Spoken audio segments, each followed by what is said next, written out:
Bonsoir mesdames et messieurs, en espérant que vous avez bien fêté la fête de l'Aïd el-Kébir qui sera consacrée presque entièrement dans ce journal. Notre pays, comme vous le savez, a célébré ce jour dimanche 16 juin 2024 la fête de l'Aïd el-Kébir ou la fête du sacrifice du mouton. Comme d'habitude, les fidèles musulmans sont sortis massivement accomplir leurs devoirs religieux avant de se prêter au rituel de l'immolation du mouton. À la grande mosquée de Niamey, les plus hautes autorités de notre pays s'y sont retrouvées pour donner le temps de cette importante journée. Suivez plutôt. La fête de l'Aïd el-Kébir ou fête de la Tabaski est célébrée ce jour 16 juin 2024 par la communauté musulmane du Niger. À Niamey, la capitale du pays, des milliers de fidèles musulmans se sont retrouvés à la mosquée de la grande prière de Niamey pour accomplir dans la communion de cœur et des esprits le traditionnel culte de l'Aïd.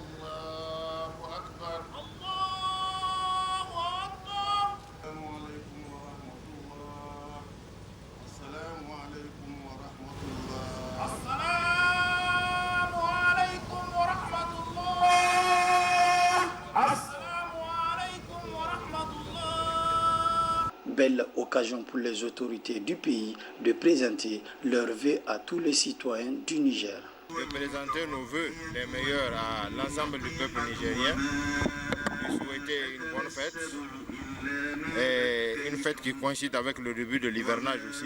Nous souhaitons que les travaux champêtres se passent dans la paix et la sécurité. Donc nous ferons tout de notre effort pour qu'ils puissent fêter en paix, travailler en paix pour cette saison hivernale, pour cette saison de pluie, pour que chacun puisse tirer le bénéfice de ce qu'il a pu produire. Un sentiment de joie et de fierté. C'est l'occasion que vous me donnez pour souhaiter la bonne fête à tout le peuple nigérien. Paix, sécurité et développement harmonieux. Rien ne sera réussi tant qu'il n'y a pas de solidarité. Rien ne sera réussi tant que nous ne nous mettrons pas au travail. Et je crois que nous sommes sur la bonne voie. Que Dieu bénisse le Niger et son peuple. À Niamey, des milliers de moutons sont sacrifiés en ce jour spécial afin de perpétrer l'acte du prophète Ibrahim. Célébré 70 jours après la fin du mois de Ramadan, l'Aïd el-Adha marque aussi la fin du Hajj, le pèlerinage annuel à la Mecque. Voilà, ce sont là les moments forts au niveau de la grande mosquée de Niamey. Puis après donc la séance de prière de l'Aïd el-Kébir, nos reporters ont été recueillir en ville les souhaits, les prières, les messages formulés par nos dirigeants à l'occasion de cette grande journée. Retrouvons Suleiman Ousmane dans ces images. En tout cas, mes meilleurs vœux de fête au président de la République, chef de l'État, le général de brigade Abdourahmane Tchani, au Premier ministre Lamine Ali Lamine Zen et au peuple nigérien dans son ensemble. Donc, pour moi, c'est une occasion effectivement musulmane, religieuse, pour effectivement partager avec tous nos frères, que ce soit des musulmans comme des non-musulmans. C'est le moment opportun pour nous, en tout cas, de partager ce que nous avons de plus cher, c'est notamment l'islam. donc à travers notre religion, qui est une religion de paix. Donc nous pensons en tout cas partager tout ce que l'islam dit de faire, le partager avec toute la communauté nigérienne. C'est un plaisir pour moi de transmettre à toute la Oumma islamique mes vœux de bonne fête de Tabaski 2024 et souhaiter à tout le peuple nigérien également mes vœux de bonne fête. Nous souhaiterons pour notre pays la paix collective, la sécurité collective, le vivre ensemble dans un développement harmonieux et dans la dignité. Vous connaissez la dynamique nouvelle dans laquelle nous sommes depuis le 26 juillet. C'est une nouvelle conscience citoyenne qui doit habiter le citoyen nigérien. C'est dire que la solidarité doit nous servir de monnaie courante aux uns aux autres, à tous, dans notre entièreté, afin que, à travers notre ardeur au travail, nous puissions consolider notre indépendance et notre souveraineté que nous avons arrachée. Voilà, restons toujours dans la fièvre de cette fête de l'Aïd el-Adha pour signaler que, sitôt le rituel de l'immolation du mouton achevé, les fidèles musulmans se sont attelés à poursuivre les autres actes qui requièrent le travail du mouton jusqu'à la grillade qui est la dernière étape pour cette première journée. Une de nos équipes s'est rendue à un stade de grillade. Voici son reportage. Après l'immolation et le dépeçage, place est accordée à la grillade. Pour ce faire, dans la famille de Boubacar, le choix est porté sur le charbon du bois. Selon lui, le charbon du bois a plus d'avantages que le bois. Si vous vous rappelez très bien, il y a 10-20 ans de cela, c'était le bois qu'on utilisait. Et au fil des années, on a constaté que l'utilisation du charbon était bénéfique. Pour plusieurs raisons, non seulement pour ceux qui faisaient les travaux, étaient toujours péniblement fatigués du fait que les flammes du bois étaient vraiment terribles. Et maintenant, avec le charbon, au fur et à mesure, les moutons grillent très bien et il y a moins de fatigue. L'utilisation du bois de chauffe ou le charbon du bois ont des conséquences sur l'environnement. Pour minimiser cet impact sur l'environnement, Boubacar envisage pour le Tabaski prochain d'utiliser le charbon minéral qui renferme plus d'avantages que le bois et le charbon du bois. C'est le plus bénéfique parce qu'on n'a pas besoin de bois pour fabriquer du charbon. C'est du charbon minéral extrait du sous-sol et elle est plus économique et plus. Actuellement, le sac fait que 2500 francs, alors que le charbon du bois va jusqu'à 10 000 francs le sac. À chaque fête de Tabaski, ce sont des milliers de tonnes du bois qui sont utilisées dans le cadre de la grillade des moutons de sacrifice. La transition vers le charbon minéral permettra de protéger l'écosystème ici au Niger et de contribuer à la protection de notre planète contre les effets du changement climatique.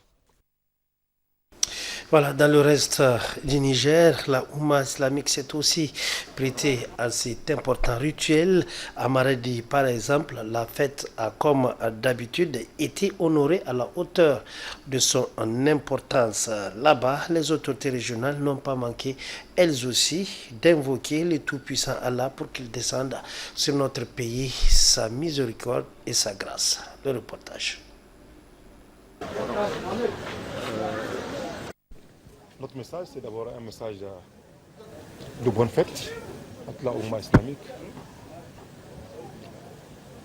Aujourd'hui, nous sommes à la veille de notre 11e mois depuis l'événement du 26 juillet. Et c'est le lieu ici de remercier Allah subhanahu wa ta'ala pour tous les bienfaits qu'il a réservés à ce pays.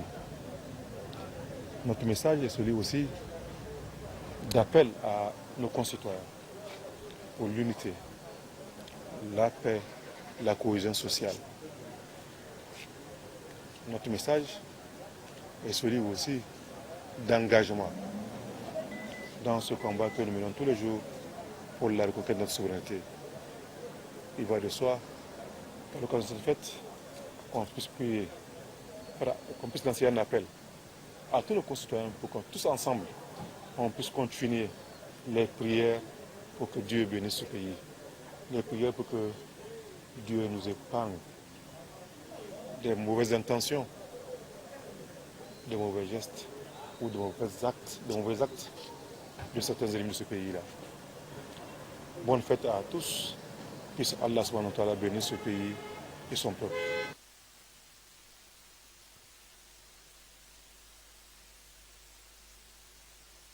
Bonne fête de Tabaski. Que le Tout-Puissant Allah accorde la paix du cœur et la stabilité de notre pays. Que le Tout-Puissant Allah accepte nos sacrifices, sans oublier nos vaillantes forces de défense qui sont en train d'assurer la sécurité du pays depuis longtemps. Je termine par dire bonne fête à tout le monde. Pour l'occasion que vous offrez, par rapport à cette fête, c'est un immense plaisir de m'adresser à toute la population de la commune rurale de Saï-Savoie. Je souhaite bonne fête et qu'Allah accepte nos sacrifices et que le Tout-Puissant Allah nous gratifie d'un hivernage fécond. Je souhaite une bonne fête de sacrifice à toute la population nigérienne. Je souhaite une paix durable dans tout le pays et qu'Allah protège nos FDS qui sont jour et nuit sur le front. Inch'Allah, c'est un message de bonne fête et de félicitations. Et bonne et heureuse année à toute la communauté de Maradi en particulier et en général à toute la population du Niger. Je souhaite cette bonne fête à l'endroit du pays de l'AS entier et que Dieu protège tous ces pays-là, que Dieu préserve l'humanité et que Dieu nous vienne en aide contre toute agression intérieure ou extérieure. Et cette bonne fête va à l'endroit aussi de tous mes collègues, mes supérieurs, mes subordonnés et mes voisins et toute la Oumma islamique. Donc tout d'abord je me présente à Assur Al-Hassan, directeur régional Nigélec Maradi. D'abord nous remercions Dieu le Tout-Puissant de nous avoir montré cette date qui commémore la fête du sacrifice. Et nous souhaitons bonne fête à tous. Et nous souhaitons un hivernage fécond pour l'ensemble de la Oumma islamique et particulièrement la région de Maradi. Et c'est l'occasion vraiment de réitérer tous les remerciements par rapport à l'appui que la population nous a apporté et continue à nous apporter. Wannan rana ta musulunci, rana mai daraja, rana mai albarka. Ba abin da za mu nuna farin cikin mu ne za mu nunawa na wannan rana da Allah ya nuna mana. Alhamdulillahi mun gode wa Allah da ya kaddare mu muka waye gari cikin wannan rana muka samu mun sarkiki idin mu lami lafiya. Muna fata ga 'yan ƙasa da na nesa da na kusa Allah ya sa mu kowa albarka. Allah ya sa mu Allah ba mu albarkacin wannan rana. Rana ce wadda ake yawan tasbihi, zikirora, addu'o'i tun daga jiya ranar arfa zuwa yau. Kwanuka ne masu albarka. Muna kira ga duk musulmin duniya gabaki ɗaya su dage da addu'o'i dangance da yanayin da kasashenmu suke ciki. Allah ya kawo mana canji, ya kawo mana sauki dangane da a wannan damanar da ke zauwa. Muna fata Allah ya sa mata albarka, ya sa a ƙara ayyuka lafiya, a samu ruwan sama mai yawa mai albarka daidai ƙarfin mu. Merci de cette occasion que vous me donnez en ce grand jour de fête. Et l'opportunité pour moi est de souhaiter bonne fête à toute la population de Tessawa. Et au-delà à toute la population du Niger.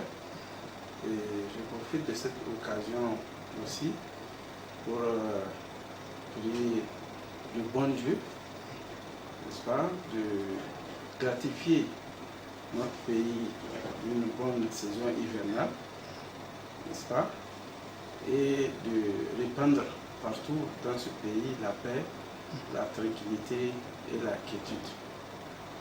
Donc, vraiment bonne fête à toutes et à tous. Okay, merci beaucoup pour l'opportunité que vous m'offrez de présenter mes vœux de bonne fête à l'ensemble de la Oumma islamique. Donc je présente mes vœux de fête d'Aïr El-Kébir à l'ensemble de la population nigérienne de manière générale et à celle du département de Gazawa en particulier. Je prie le bon Dieu, le Tout-Puissant, le Miséricordieux, qu'il accepte nos sacrifices et descende sa paix, sa miséricorde sur l'ensemble de notre pays. Qu'il protège et préserve nos forces de défense et de sécurité qui se battent nuit et jour contre l'ennemi. J'ai pris aussi le bon Dieu qui nous gratifie d'un hivernage fécond. Que Dieu bénisse le Niger et son peuple. Je vous remercie. Aujourd'hui, c'est un grand jour et à l'occasion de la fête de Tabaski que je m'adresse à ma population et je souhaite tous les vœux les meilleurs pour cette fête, en particulier à la population d'Agué et de Tchadwa, puisque j'ai le département en charge, et à la Oumma islamique, une année de paix, de cohésion sociale, de tolérance et de continuer nos prières à l'endroit de notre cher pays, le Niger. Voilà, donc ce sont là les messages formulés par les personnalités de la région de Maradi. Suite et fin de cette édition, la Suisse abrite depuis hier 15 juin 2024 le sommet de la paix pour l'Ukraine organisé par le bloc occidental sans la participation de la Russie qui est une partie importante de ce conflit. Le sommet a été littéralement boudé par les grandes figures du Sud global. Beaucoup d'observateurs y voient les raisons autres que celles qui ont été invoquées par les organisateurs. Reportage. C'est un sommet aux allures d'une nouvelle messe pour les soutiens occidentaux pro-ukrainiens.